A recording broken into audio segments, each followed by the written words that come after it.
नमस्कार दोस्तों, सच्ची कहानियाँ ब्लॉग में आपका स्वागत और अभिनंदन है। आज की कहानी है त्रिकोणीय प्रेम प्रसंग। पति की रजामंदी से पत्नी ने किया अपनी ही सहेली से प्यार। लेस्बियन। आपको मेरी कहानी पसंद आए तो इसे सब्सक्राइब करना बिल्कुल भी न भूलें। आज मैं बहुत सालों के बाद अपने बेटे त्रिची के पास गुड़गांव आई थी। पता चला वही मेरी gyno specialist friend doctor Monika shift हो गई हैं। ये जानकर उससे मिलने की तीव्र इच्छा जागृत हो गई। कुछ दिनों बाद मैं अपनी परम प्रिय मित्र डॉक्टर मोनिका से मिलने डीएलएफ सिटी गुड़गांव उसके फ्लैट में पहुंच गई। सामने ही उसके घर में करीब 4 से 5 बच्चे धमाल चौकड़ी मचा रहे थे। शायद ये सारे के सारे बच्चे डॉक्टर मोनिका के ही थे। डॉक्टर मोनिका से गले मिल चाय की चुस्कियों के साथ पुरानी बातों का सिलसिला निकल पड़ा कि कैसे कॉलेज के दिनों में उसके पीछे क्लास के सारे लड़के पड़े रहते थे, मगर सबको दरकिनार कर उसने पसंद किया दिल की पढ़ाई करने वाले प्रमेश सिन्हा को। अब क्या था, प्रमेश और मोनिका एक चर्चित प्रेमी जोड़े के रूप में पूरे कॉलेज में मशहूर होने लगे। ये जोड़े हमेशा इंतजार करते थे कि कब कॉमन रूम खाली हो और ये अपने प्रेम के गुटर को शुरू कर अपने तन और मन की प्यास बुझा आनंदित हो सके। उन दिनों तो हमारे माँ बाप हमें अय्यासियों के लिए पैसे भी तो नहीं दिया करते थे कि होटल के कमरे में जा हम प्रेमी युगल चोंच से चोंच लड़ा अपने प्यार को परवान चढ़ा सके।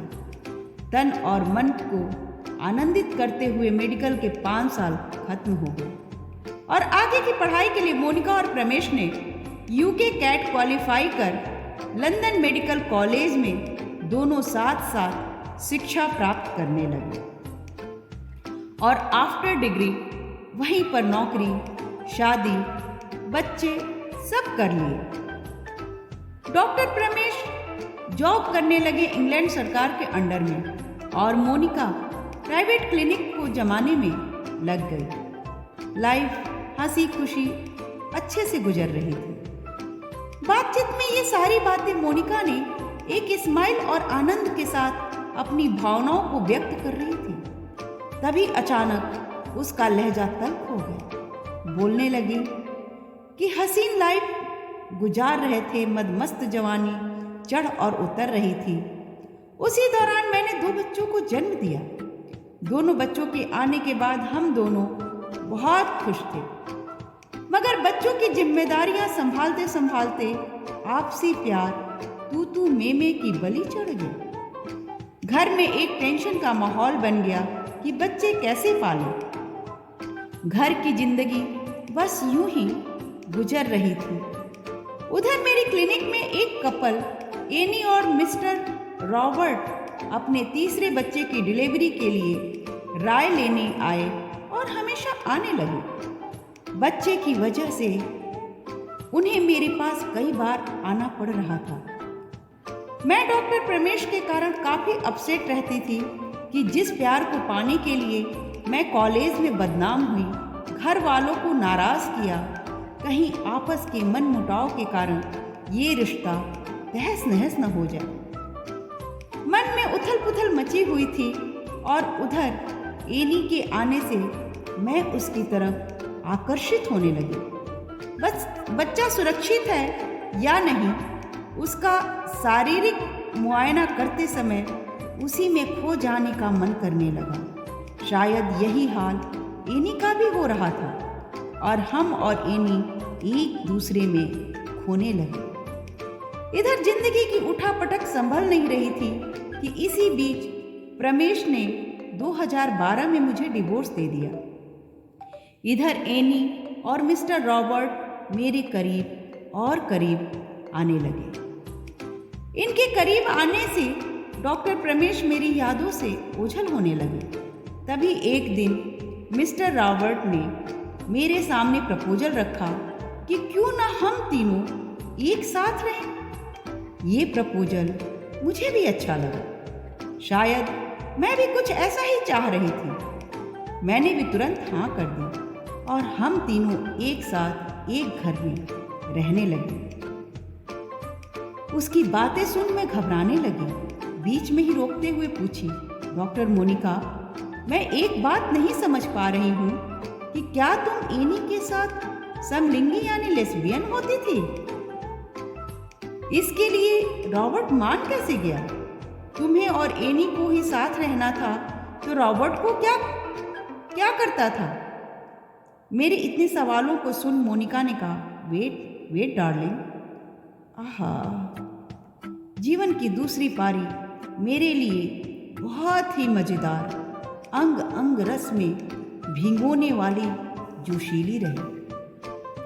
उन दिनों हमारे लिए जो सबसे चिंताजनक बात थी वो ये कि एनी और रॉबर्ट के 3 बच्चे, मेरे 2, ये 5 बच्चे, मगर ये 5 बच्चे आपस में इतनी आसानी से जल्दी घुल मिल गए और खुश रहने लगे कि जीवन का आधा टेंशन तो खत्म हो गया।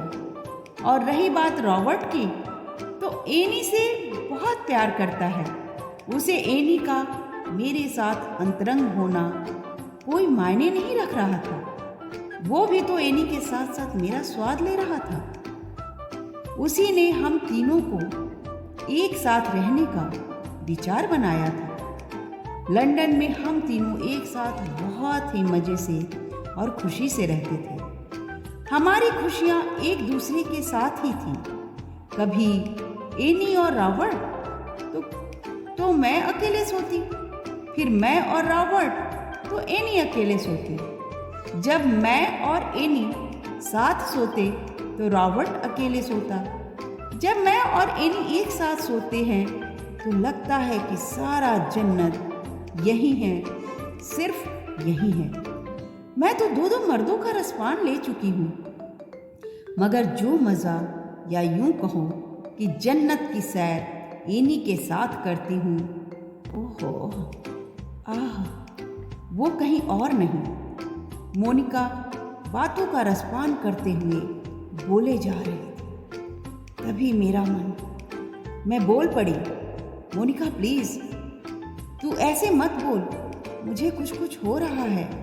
मैं भी तुम्हारे साथ कल्पनाओं में गोते लगा रही हूँ। फिर मैंने अपने आप को संभालते हुए बोली, डॉक्टर मोनिका, ये क्या कह रही हो कि पति के सुख से ज़्यादा सुख आपकी लेस्बियन फ्रेंड दे रही है?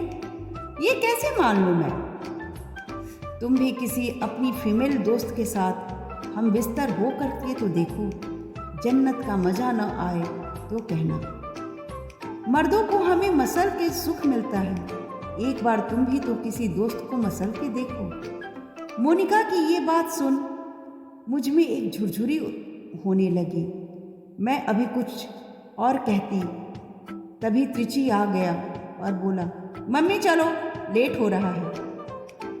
मैं उठकर उसके पीछे पीछे आकर कार में बैठ गई।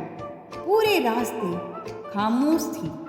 मैं मन ही मन एक गर्लफ्रेंड की तलाश में लगी रही। तभी मेरी तंद्रा भंग करते हुए त्रिची बोला, क्या बात है मम्मी, पापा की याद आ रही है क्या? अरे नहीं बेटा। फिर क्या किसी बॉयफ्रेंड के विषय में सोच रही हो? अरे नहीं बेटा, तुम्हारे पापा मुझे इतना प्यार देते हैं कि मुझे किसी बॉयफ्रेंड की ज़रूरत नहीं। फिर क्या सोच रही हो? त्रिची पूछ रहा था। मैं कुछ बोलूं तो तू हंसेगा तो नहीं ना? नहीं हंसूंगा, बोलो क्या हो गया? बेटा, मुझे एक गर्लफ्रेंड चाहिए, मुझे ला के दे देगा? बेटा जोर से हंसने लगा, बोला, गर्लफ्रेंड क्या करोगी? औरतों को तो बॉयफ्रेंड चाहिए होते हैं। अगर गर्लफ्रेंड चाहिए तो तुम्हारी तो न जाने कितनी फ्रेंड है, उसी में से जो तुम्हें बहुत पसंद हो उसी को गर्लफ्रेंड बना लो। बाय द वे, तुम गर्लफ्रेंड का करोगे क्या? मैं बच्चे की बात सुनकर मुस्कुराई और बोली, तुम यूँ समझो मेरे बच्चे कि मुझे एक एक्सपेरिमेंट करना है, और इसी उधेड़ बुन में अपने दोस्तों के चेहरे को हसरत भरी निगाहों से ढूंढने लगी कि शायद वो चेहरा मुझे मिल जाए जिससे मैं भी डॉक्टर मोनिका की तरह जिसके जिस्म को मसल कर मजा ले सकूं। हे गाइस, क्या आपके जीवन में भी कोई ऐसी दोस्त मिली है? अगर हाँ तो मुझे कमेंट बॉक्स में ज़रूर बताइएगा। आपको मेरी कहानी पसंद आए तो लाइक सब्सक्राइब करना ना भूलें। 2 दिन बाद ऐसी ही एक नई कहानी के साथ। Thank you.